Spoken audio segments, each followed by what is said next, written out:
So I came across this on Twitter. So it turns out 7,000 politically connected NGOs are receiving 90% of all taxpayer money going to non-profits. Roughly 300 billion in government money flows through non-profits every year with zero transparency with regards to where the money goes. This has had 36.7 million views in about 3 days. Yeah. With 23k reshares and 60k love hearts. But remember, 36.7 million views. Now, slowly but surely, I suspect a lot more Americans are starting to take an interest in that because, hey, when you think about deficits, good God, $300 million a year, that is an awful lot of dosh. Now, let's just take a step back and think. Now, it's 300 odd million, I remember, that the American population is supposed to be. Say 320, 330, whatever it is. Something round about that. Could be more, could be slightly less. But as this lovely lady says, and under fair use, think about this. So it turns out 7,000 politically connected NGOs are receiving 90% of all taxpayer money going to nonprofits. Roughly $300 billion in government money flows through nonprofits every year with zero transparency with regard to where that money goes. The American people deserve access to the books of any entity that takes government money. Absolutely, totally agree with her. Because you see, in the UK, okay, we don't have quite the population of America, but I mean, I was certainly told over the years that it was into the tens of billions that were going to umbrella organisational aspects under the guise of things like the third sector. Now, even if you go to the third sector's website, yeah, government funding, it'll come up with loads of results, but it won't tell you exactly, because all I typed in was government funding, yeah. And people could say, well, maybe you should have fine-tuned that search. Believe me, I tried the Scottish Government's website for third sector. And they've got plenty of links about, I went to things like third sector employment statistic tables. I thought, hey, why not? Guess what? Bang. It was things like, let's see.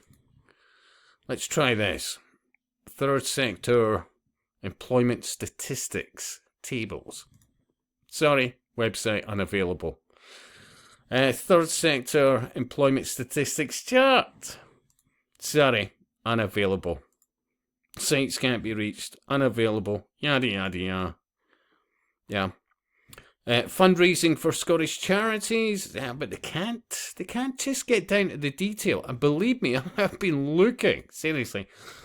Another website. Open data. Mind you, it's a bit Masonic doublespeak because I actually asked them third sector spend, but no, they can only see UK public sector third party spend by organisation. And, they'll tell you about Ministry of Defence and various other things, but you're not getting the detail. And there's something like apparently, I looked for, what was it, number of NGOs in the UK. Typed that in. And it came out with something like, where was it? Number of registered charities in the UK is massive at 170,000 plus. And that's not, they don't reckon it's in its entirety. Yeah. But they reckon minimal 170 odd thousand charities registered in the UK.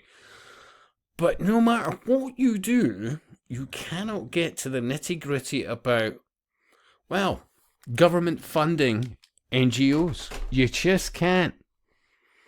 You go UK charity statistics, but it's always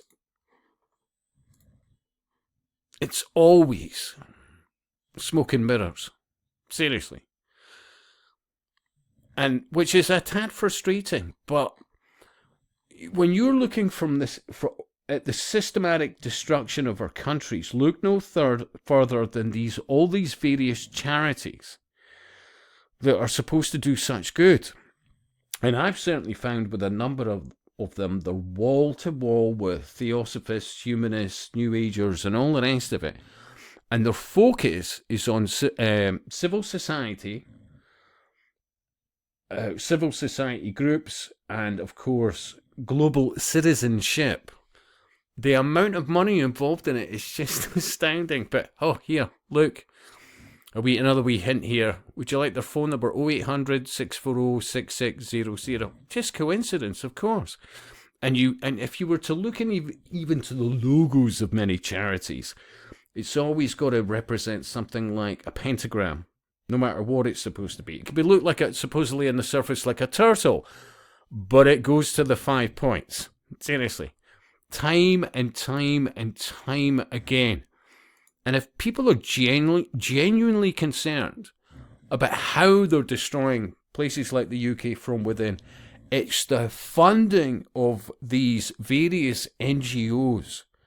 And I suppose I could look into more detail. I know I've managed to find, for example, in the past, certain NGO, third sector NGOs, where the management structure, you managed to find what they were getting paid. And it was astounding.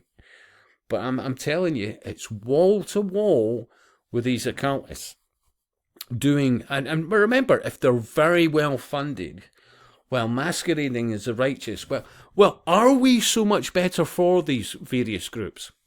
These huge charities sometimes, but many of them are quite small, but they exist for something like a year or two, promising X, Y, and Z, and then they shut down and they open up something else. But it's astounding the amount of charities that are involved with what I would say, well, they're not. I mean, let's be honest. All this data should be easily accessible for essentially taxpayers, whether we want to be taxpayers or not. Remember, you are taxed. There's no option on this, directly and indirectly, and it's never enough. Meanwhile, they're handing billions abroad. And then don't get me started on what I'd saw. In fact, I was one of the first to share the story when it came out about this deal being done with India. Where, oh yeah, no worries. You need a whole pile of Indians to come to the UK, and we'll do that on the proviso that they don't have to pay any national insurance. And essentially what they're saying is it will be more attractive to have people from India working in your company in the UK than Joe Blogs, than native locals. Sorry, nah. I mean, it's astounding the apathy in relation to these NGOs in the UK and other aspects of what's going on. And people just don't seem to make the connection. They really don't. It's astounding. Yeah, I think I've said that a few times, but I'm not joking you. It's the apathy. I mean, you could add to that other supposedly righteous groups that have been going for decades, which I would argue goes back to, let me think,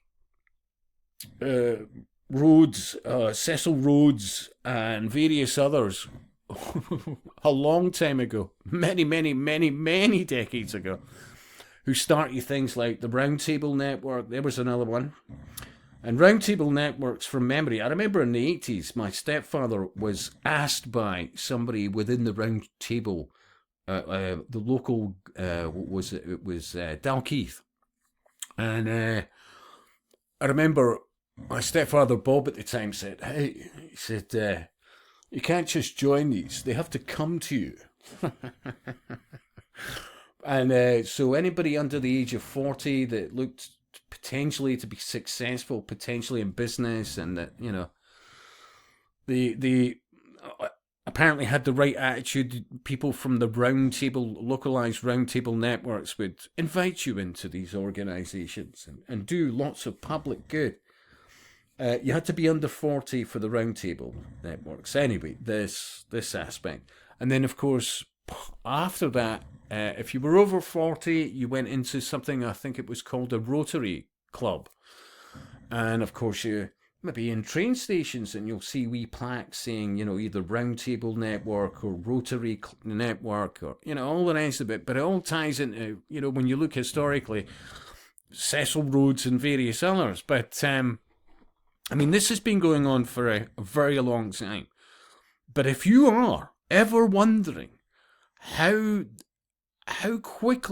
is this such quick destructions of our country, our countries, look no further than the charity sectors. Seriously, they're wall to wall with the cultists.